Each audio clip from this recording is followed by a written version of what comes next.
There's been a lot of discussion about memory and traumatic memory, recalled traumatic memory. I know I came into my own as a therapist in the 90s, and that was a big thing, that there was a lot of controversy over recovered memories and whether or not they were real and what it meant, and therapists being sued, families being sued over recalled memories.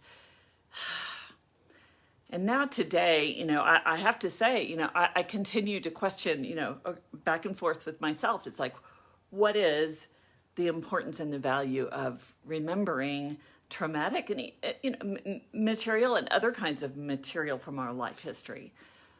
I'm Melody Brooke. I'm a licensed professional counselor and a marriage and family therapist. I'm a mom, a grandmom, a trauma survivor. And so for me personally, it has been this ongoing practice of pulling off layers and layers and layers. It's like there were certain things that were told to me that I did not recall. There were other things that I recall but didn't have any feelings about. And all of those things have created a person, right? All of our experiences, the accumulation of those experiences is really who we are. Genetically what we came here with, and it's those experiences that we have over a course of a lifetime. And without being conscious of our experiences and processing through what those things meant and how we became who we are, then we're unconscious people, right? We're not even conscious of ourself because our memories are ourself. They are parts of ourself anyway, and they are parts of who we are, why we act the way we do, why we respond to things the way we do, why we get triggered by the things that we get triggered by, how we parent, how we partner, how we work in business, how we work in our personal and social lives, how we connect with other people. It's all connected to our experience, and some of that is not easily recalled, especially if you have a lot of trauma and you have a lot of dissociation and those bits and pieces of ourself that get sort of lost in our day-to-day functioning. And then, of course, we go into therapy and we'll start to have these awarenesses and memories and put together pieces of why we think the way we do, or why we react the way we do, or why things impact us the way they do.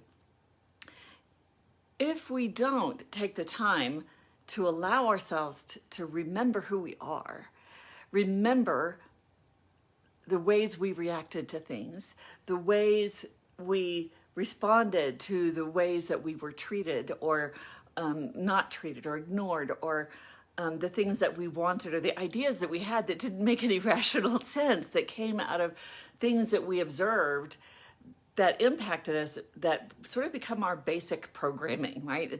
They're back there, we're not aware of them, just like we don't remember how we walk. We don't think about how we walk. We don't think about how we chew. We don't think about how we drink. But those things are all things that are automatically in our awareness once we've learned how to do them. We shuffle them aside. It's like, okay, got that. I don't have to be conscious of that. And our traumatic memories kind of have a tendency to go in that same kind of category. It's like, okay, learned that lesson. I don't have to hold on to all that stuff that's attached to it. And whatever that lesson is may or may not have taught us something that was accurate, may or may not have taught us something that is now influencing how we react to the children in our lives, or how we treat ourselves, for that matter, right? Because if we are brought up in an environment where the message that we get is that we don't matter, then we treat ourselves like we don't matter. If we grow up believing and feeling as if, because of the way that we were treated, we learn early on that we have to be punished in order to be good, then we fall into this pattern of punishing ourselves when we make mistakes. And these things can happen in ways that we're so unconscious of if we don't take the time to sort through all those bits and pieces of ourself that got left behind. And those memories, those things that we've forgotten, are ourself. They are what what's the word I'm looking for? That become all of who we are. They come together to create the puzzle of who we are. It's like this fits in with this fits in with that, and then we start to build belief systems, right? So those belief systems, like maybe if we don't believe that we deserve love, then we don't allow ourselves to move toward experiences of feeling loved. We block access to love because we don't believe that we deserve it, and we're not consciously recalling that memory. We just know that it makes us uncomfortable when we get near something that feels like love. So these are all the ways in which our memories and our remembering process can help us remember who we are underneath all these false beliefs that we may have piled into our software at an early age in order to survive the environment that we lived in. Because if you're living in an environment where you're not rewarded for being all of who you are, and most of us aren't, because kids do have to learn boundaries, right? So if you're in that kind of environment, and the more suppressive it is and the more rejecting it is of who you are, the more you learn to pretend to be something you're not. More you accept those visions of yourself that you learned from those traumatic lessons, so that you can become an adult and survive the things that you've survived throughout the course of your lifetime. And you end up not remembering those bits and pieces, because in order to function as a child, you couldn't hold on to all that. It was too much. It was overwhelming.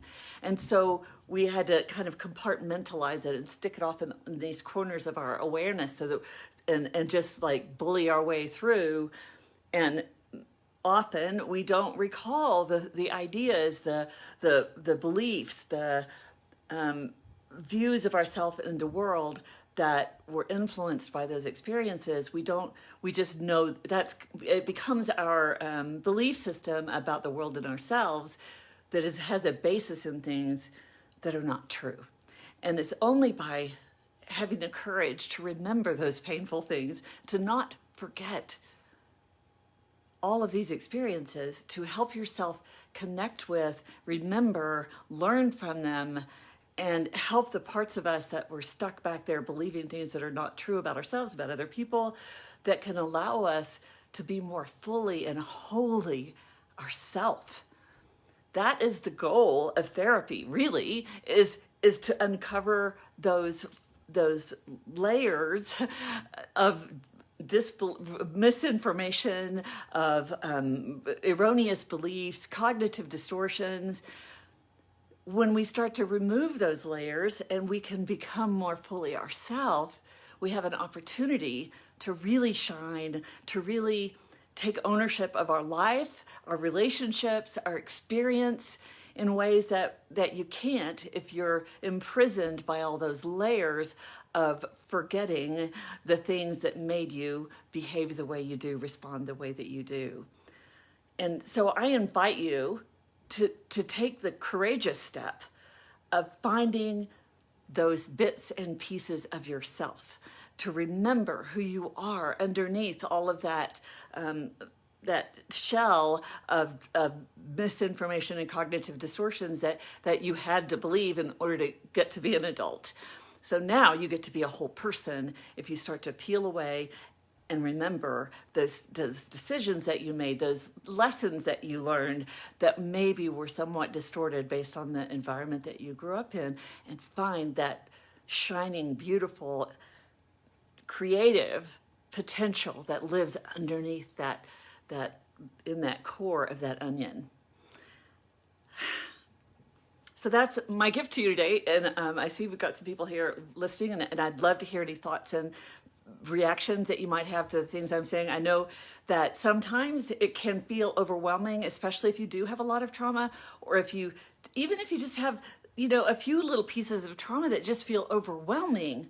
It can feel really scary and daunting to consider the possibility of working through those things that you kind of maybe know there's something back there. You can feel the feelings around it. You're afraid of it. You're anxious about it. You don't want to go there. And I just want to invite you to notice that you're not a child. I'm assuming that children aren't watching this, that you're not a child, that you do have the capacity now as an adult to integrate it, to make sense of it, to process through it, to change whatever distortions that you had at the time, and see yourself more honestly and truly for the person that you are inside of all those misunderstandings about who you are. And whatever path you choose to do that, I just hope that you will do that, because we need more of you, not less. Because each of us has come here to be who we are organically and authentically are, not this person that we are framed into being, but who we authentically are. I'm Melody Brooke. I'm a licensed professional counselor. I'm an author.